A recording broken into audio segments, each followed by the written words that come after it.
let me win.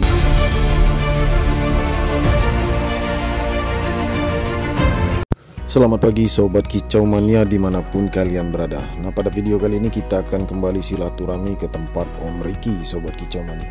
Dimana Om Ricky ini sekarang ini sudah berhasil dan semua kandangnya bisa produksi ya, 3 betina ya, semuanya pastol dan 1 pejantan. Pejantan itu pejantan hutan. Nah, banyak yang dilalui oleh Om Ricky ini, Sobat Kicau Mania. Salah satunya adalah buang anak, buang telur, buang sindilan. Nah, sebelumnya lagi zong 1 tahun, Sobat Kicau Mania. Sampai pada saat itu bertemu dengan kami, ya, kami mengarahkan dan sering main ke sini. Sampai pada sekarang ini kita saling sharing, tukar ilmu, tukar pendapat, sampai dia berhasil. Nah, ini ceritanya poligami, 1 jantan, 3 betina pastol, Sobat Kicau Mania. Semuanya produksi sistem cabut pejantannya itu. Ada yang lolo induk dan ada yang lolo tangan. Nah, sesuai dengan pertanyaan Sobat Kicau kemarin. Nah, di sini tidak banyak cerita kita Sobat Kicau Mania ya. Jadi Om Ricky ini usahanya adalah berdagang ya. Jual makanan, kemudian minuman di dekat salah satu pesantren Sobat Kicau Mania, namanya Pesantren Pancasila. Tepatnya ini di Jalan Danau Sobat Kicau Mania. Nah, jadi dari lokasi kita ini kurang lebih ini 18 km Sobat Kicau Mania jarak tempuhnya untuk sampai ke tempat Om Ricky ini. Tempat Om Ricky ini tidak jauh dari kantor lurah. Nah, itu adalah kantor lurah Jembatan Kecil, Kecamatan Singaran Pati, Kota Bengkulu. Nah, kita akan mulai ceritanya Sobat Kicau Mania ya. Dulu Om Ricky ini zong 1 tahun. Sampai pada saat itu dia bertemu dengan kita sharing tukar pikiran saja, sharing tukar ilmu, berbagi ilmu. Pada saat itu kita menyuruh Om Ricky untuk mengganti semua pasangan kandangnya itu, karena kita lihat tidak cocok, tidak berjodoh. Nah, sampai pada saat itu kita memilih pejantan yang bagus dan betina yang bagus, yaitu betina pastol, semuanya pastol. Nah, setelah berhasil 1 kandang, lanjut dengan kandang 2, kandang 3. Nah, itu sistem cabut pejantan, sistem cabut tangkap pakai tangan, kemudian dikurung di sangkar petak ya, untuk pengenalan jangan terlalu stres, kemudian dilepaskan dari sangkar petak itu ke kandang-kandang lain. Nah, seperti itulah cara penjodohan sistem kawin cabut. Nah, penjodohan itu ternyata berhasil dan sampai sekarang sistem itu dipakai oleh Om Ricky ya, sistem cabut pindah kandang. Nah, olah hasilnya Sobat Kicau Mania, semua betina pastol ini ketiga-tiganya bisa dipoligami dengan 1 pejantan mapan ya. Usia pejantan itu sudah di atas 6 tahunan kira-kira seperti itu. Nah, tidak stres, sistem tangkap pakai tangan, masuk ke kandang petak, kemudian dijodohkan sebentar ya, kisaran 10 menit Sobat Kicau Mania atau sampai 30 menit, kemudian dilepaskan dan langsung bisa kawin. Nah, itu sangat beruntung Sobat Kicau Mania, itu rezeki namanya. Nah, kenapa di sana ada jarak tunggu Sobat Kicau Mania ketika pejantan itu dikurung ya? Itu karena untuk pasangan betina itu jangan sampai stres, dia masih kenal dengan pejantan itu ya. Walaupun rutinitas seperti itu tidak harus langsung kita lepaskan langsung masuk, kita kurung dulu sebentar, itu nggak masalah. Itu namanya pengenalan ulang Sobat Kicau Mania, dan langsung bisa kawin apabila betina ngeleper dan pejantannya on ya. Nah, di sini sama dengan pertanyaan Sobat Kicau Mania, Om, apakah bisa lolo induk ya? Apakah poligami seperti itu, 3 betina atau 2 betina 1 pejantan, sistem pindah kandang atau sistem sekat atau sistem tangkap, sama saja itu. Nah, intinya poligami bisa nggak lolo induk dan juga lolo tangan. Nah, kedua-duanya bisa sebenarnya Sobat Kicau Mania, tetapi ada kekurangannya di sini. Nanti kita akan sampaikan di akhir video.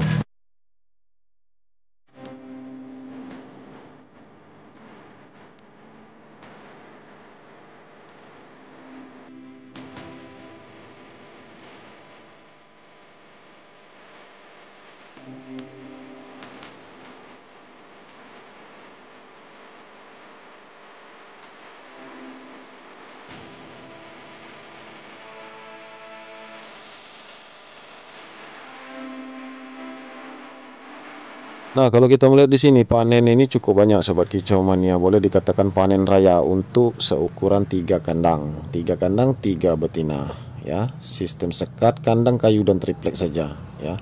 Nah, ini panen banyak. Kemudian ada juga panen lolo tangan Sobat Kicau Mania, di lolo sendiri, dan juga ada panen lolo indukan. Jadi ini kesibukannya dibagi-bagi.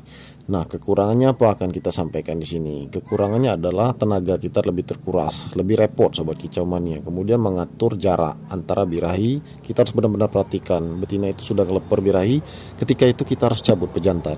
Nah, bagaimana kalau pejantan itu perannya sedang meloloh di kandang lain? Nah, setahu kami pejantan yang sedang meloloh itu apabila kita cabut, dia akan menjadi stres Sobat Kicau Mania, karena dia sudah nyaman, dia sudah bertemu dengan anaknya ya. Walaupun pejantan itu pejantan yang bisa diandalkan untuk poligami. Ketika kita pindahkan itu ada rada-rada stres dia itu nanti sobat kicau mania. Kemudian dia bertemu dengan betina-betina lain. Kalau betina lain itu tidak birahi, maka akan kurang beruntung, bisa dibantai. Nah, beruntungnya kalau betina-betina kedua dan betina ketiga tadi birahi, langsung bisa kawin ya.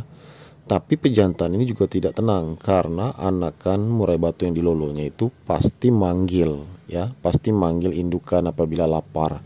Nah, bagaimana kalau indukannya kawin lagi dengan pejantan ini? Indukan satu tadi sudah mulai angkut sarang, mau bertelur lagi, anakannya terus manggil. Siapa yang melolo? Ya kan? Yang melolo itu adalah pejantan. Itulah namanya peran lolo indukan. Keduanya berperan. Nah, berbeda kalau untuk lolo tangan. Jadi poligami seperti ini sebenarnya cocoknya lolo tangan, bukan lolo indukan sobat kicau mania. Tetapi Om Riki ini sudah mencobanya. Lolo indukan dan lolo tangan bisa, tapi dia merasa repot.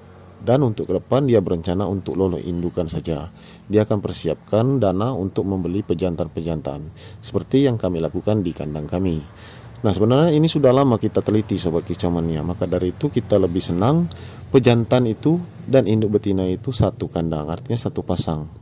Nah, itu bagus untuk lolo indukan. Itulah yang disebut lolo indukan murni sobat kicau mania. Sampai dengan betina itu angkut sarang, bertelur lagi dan menetas lagi adiknya di gelodok.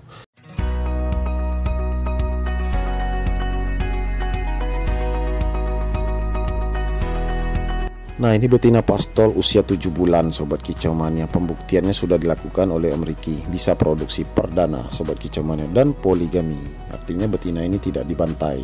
Nah, ini menjadi andalan di lolo indukannya.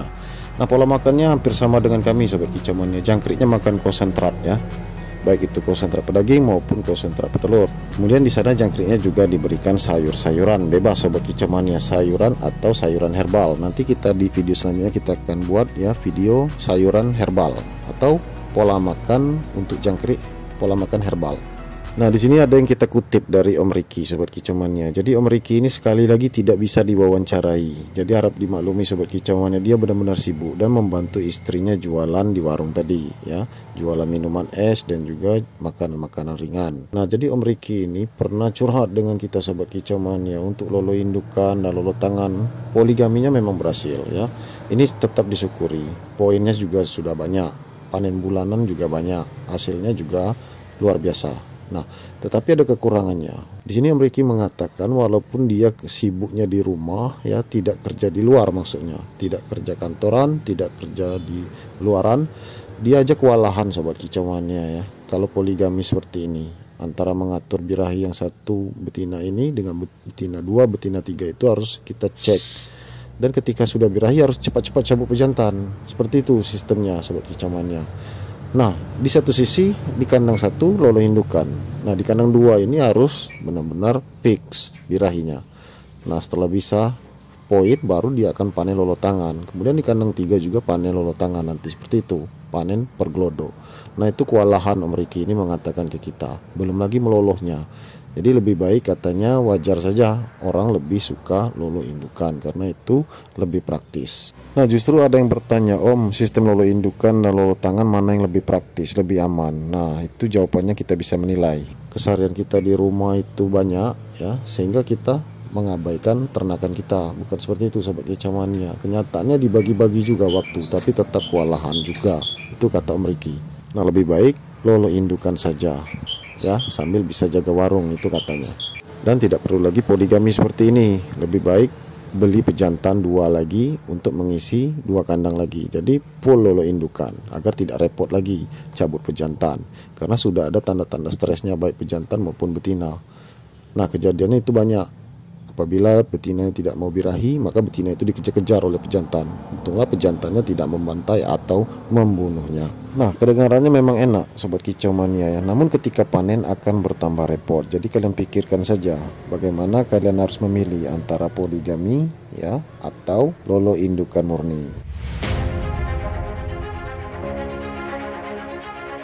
Oke sobat kicau mania, itu saja video kita kali ini. Semoga bermanfaat untuk kalian semua. Jangan lupa di like, subscribe, dan share sebanyak mungkin. Terima kasih. Salam kicau mania.